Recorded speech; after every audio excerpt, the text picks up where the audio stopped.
Protesters and federal agents are clashing in Minneapolis this morning after an ICE officer shot and killed a 37-year-old woman yesterday. ICE agents have used pepper spray to push back the crowd. That's a live look at Minneapolis right now. Meanwhile, the governor is demanding ICE agents leave the state and says he's ready to deploy the National Guard if protests turn violent. Let's get straight to Alex Perez, who's in Minneapolis near the site of yesterday's shooting. Alex, what's the latest there?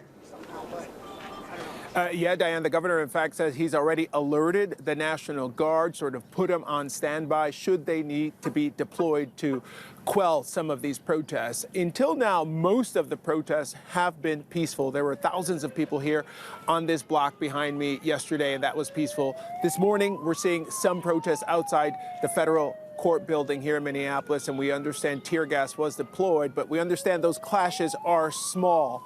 Now, that video shows agents yelling commands and approaching a maroon SUV. The SUV first reverses slightly and then appears to move forward when an agent opens fire, striking and killing 37-year-old Renee Good. Now, federal officials say that agent acted in self-defense, but local officials here say that woman, Renee Good, did not pose a threat, and she should have never been killed there on the scene, Diane. And you can see behind me here on the block where Renee Good was killed, neighbors have created a barricade here on this block, and we do see some demonstrators who are showing up here to show their support for Renee Good and her family. Diane?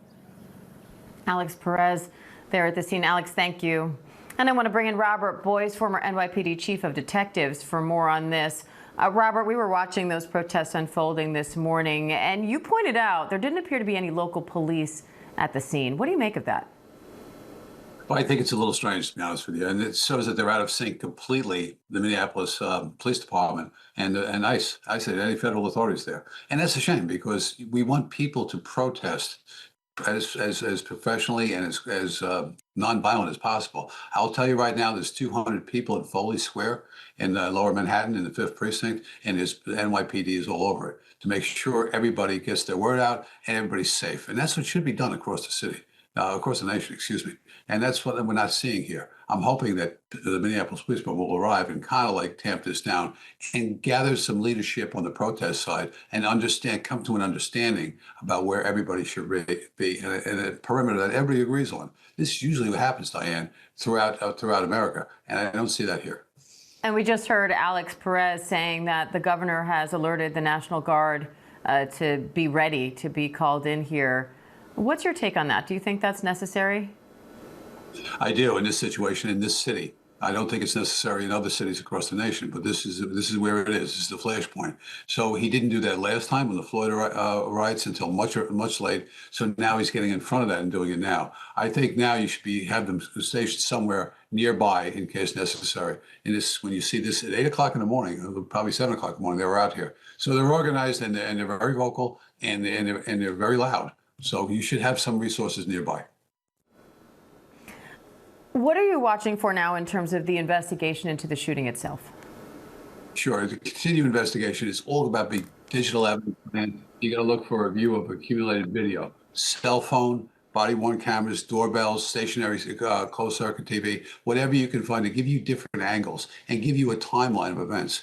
Witness statements are important, both officers and civilians, as well as protesters. And that takes a while to get, finding people who were there and figure this out. The audio on the body-worn camera is really relevant here, were verbal commands given and were they refused? And that's an issue here to go forward. Exactly what basis were the police at that point? Were they in an arrest situation or were they not?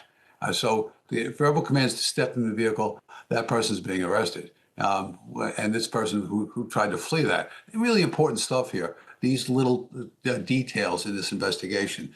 Crime scene examination, measurements, all kinds of things. Content of vehicles, where the rounds hit the car and from what angle. This is a really lengthy process. It's going to take quite some time. It has to be done. Additionally, I'll finish up with telephone investigations, which means you're going to have to look at the telephone investigations, the telephone records that are all involved, including Miss Good here. It's important to understand exactly what the plan was, texting. So it's going to take quite a bit, and it can't be rushed, and it has to be done professionally. DHS policy authorizes deadly force if there's a reasonable belief that the subject poses a significant threat of either death or seriously bodily harm to an officer or to others. So what's it going to take to determine if this shooting was justified? I believe you look at certain things. I believe 3 rounds fired at this point, and the first round looks like it went through the windshield. At that point, was he struck? Was he struck? Did he fire his gun after or before he was struck? That's important to determine as well. And you're looking at it right through that thing right there. Where was he when that happened? All right, this is all goes into the investigation, and it also could determine if the officer was allowed to shoot his gun at that point when he got hit, because it looks like he did get hit at that point. Could he have gotten out of the way? Shooting guidelines are pretty uniform across the country. No one wants anybody to shoot at cars because too many bad things can happen. People can get hit. But there are circumstances, very limited, where it's acceptable. And that's what this case-by-case basis. So this is really a tough situation to kind of like figure out and bring it to a successful close. All right, former NYPD Chief of Detectives Robert Boyce, thank you.